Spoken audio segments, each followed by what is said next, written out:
guys, Twin Styles here. I'm just going to show you a quick guide about dual colors and monocolored parties in Chain Chronicle. Basically, the advantage for dual colored or monocolored is that you're able to use your mana skills better, be able to manage your mana skills better, so that way you wouldn't be mad about missing a healer mana when everything else is just archer, knight, warrior, basically anything that isn't healer mana within battle, or even possibly during boss fights. And it's very crucial to be able to maintain your mana and have healers heal you, of course. Eventually you want to have a monocolored.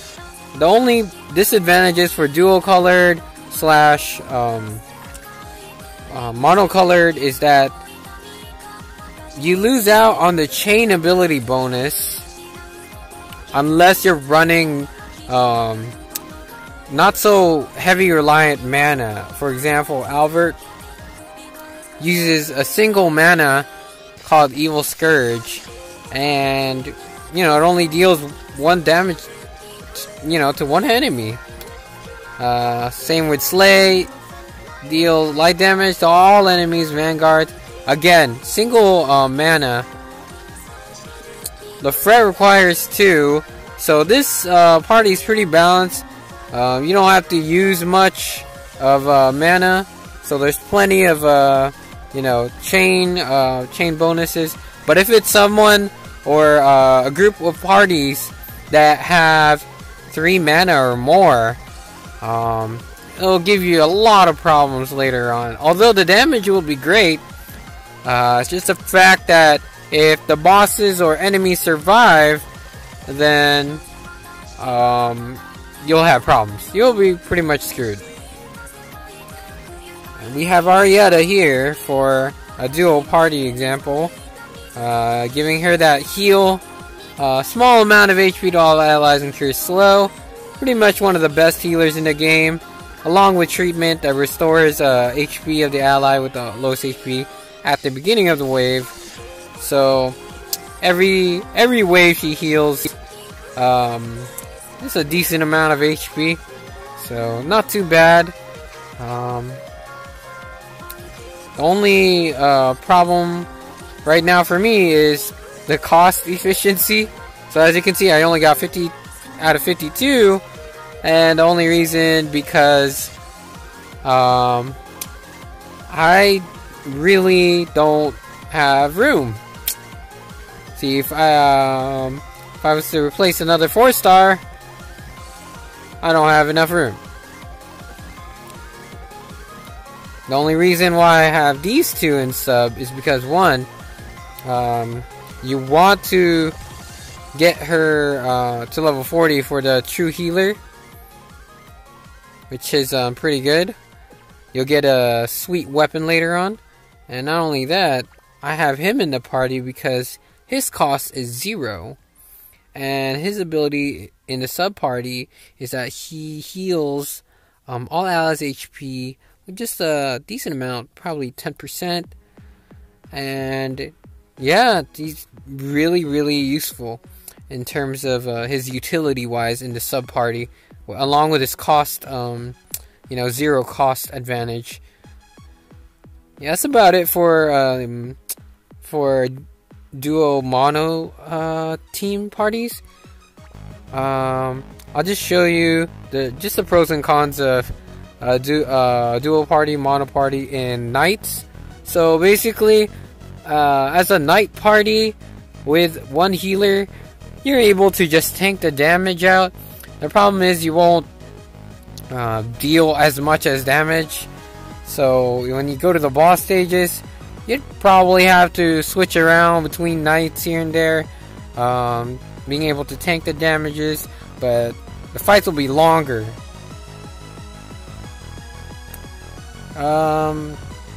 Here's an example of a mage party, and basically what they do is just fight off at a ranged, from a distance, And we'll have Merheim, for example, here. He uses a frost weapon. Basically, have the ability to, you know, just have an attack, normal attacks be frost.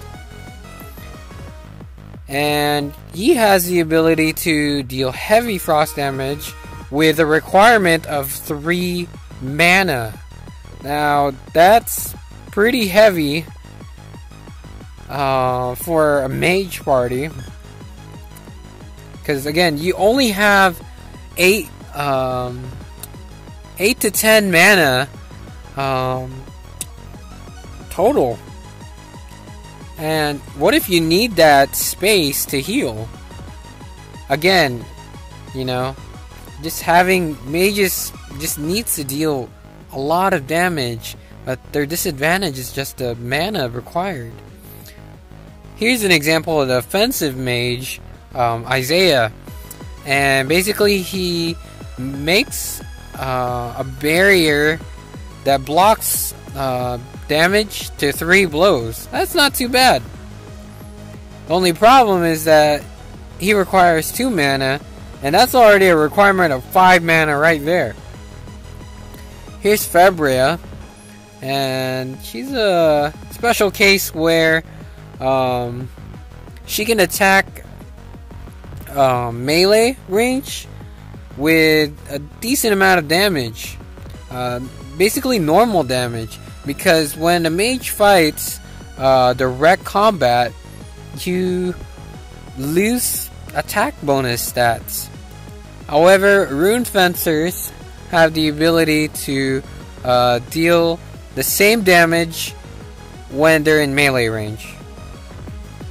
I'd have to unlock that, but this is not my main party anyway, so I'm just explaining. Like I said before, she has a decent ability to, with a cost of 1 mana, you can deal fire damage in a pierce. Again, I keep my Arietta, she's the main healer. Keep these 2 always. Now, I was making an archer party. Unfortunately, I don't have an archer except for her. So, archers are pretty difficult to use. Unless you have 1 mana, like her, for example, you're able to maintain, you know, some decent damage here and there. Here's his skill here. Forest combat gives an advantage in the forest. So later on you'll be fighting in the forest, woodlands, and he'll boost his own stats, basically attack power and movement speed, and reduce damage in the woodlands. But that's only for a certain chapter of the story. He's pretty much useless in the rest of the chapters, and he's pretty decent with his arrow rain with a requirement of 2 mana, fires 7 arrows. It's not that great, honestly. I would actually sell this guy for rings. Again, keep our healer here. Sheeta, you get her in a quest, in one of those free quests at chapter 2 later on within the North Colony area. So if you want a decent archer, you can grab her. Just finish the story, and that's about it. Just the disadvantages of archers and mages is that 1, their mana cost, and 2, they're not as effective against knights, because knights have the ability to reduce their damage from range attacks. So both archers and mages will have a really hard time against shielded units.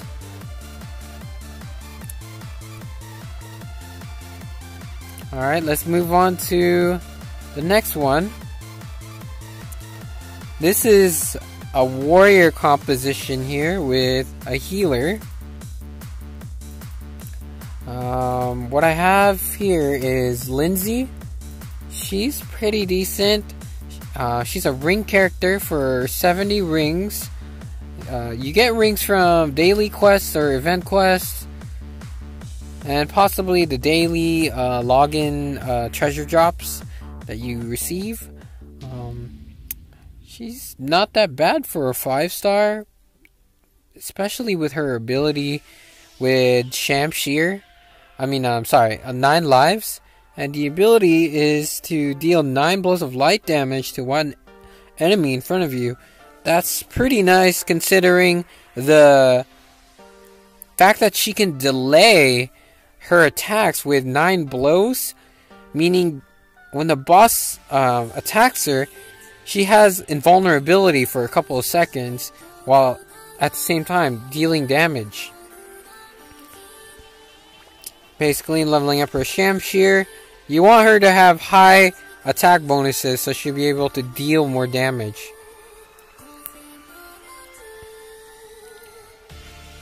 Right now she's pretty decent in terms of her abilities. Right here, Lynx gives her the ability to increase movement speed by 60%. So she's able to move in and out of the fray at any time. Dodge basically boss skills with her movement speed. We'll move on to Io. Io is basically a character that you get from a special Facebook event. It was a Christmas event basically, and everyone just supposed to follow certain instructions in a Facebook page, and you get this character right here through a code. And he's not bad, he's just not good either. But if you need a 4-star character really badly, should have gotten this guy earlier with decent stats. Now his abilities, being able to boost his stats in urban areas, and he's pretty decent in the urban areas. Everything else is not good. He has a decent ability of grading blow, which deals 6 blows of light damage. Again, having the ability, kind of like Lindsay, to just delay his invulnerability, except it's a little shorter because it's 6 blows instead of 9. He's not that bad, honestly, and I'm planning on leveling him up because he's the only other warrior that I have. Again, you have your healer, Arietta. And I have Hero here.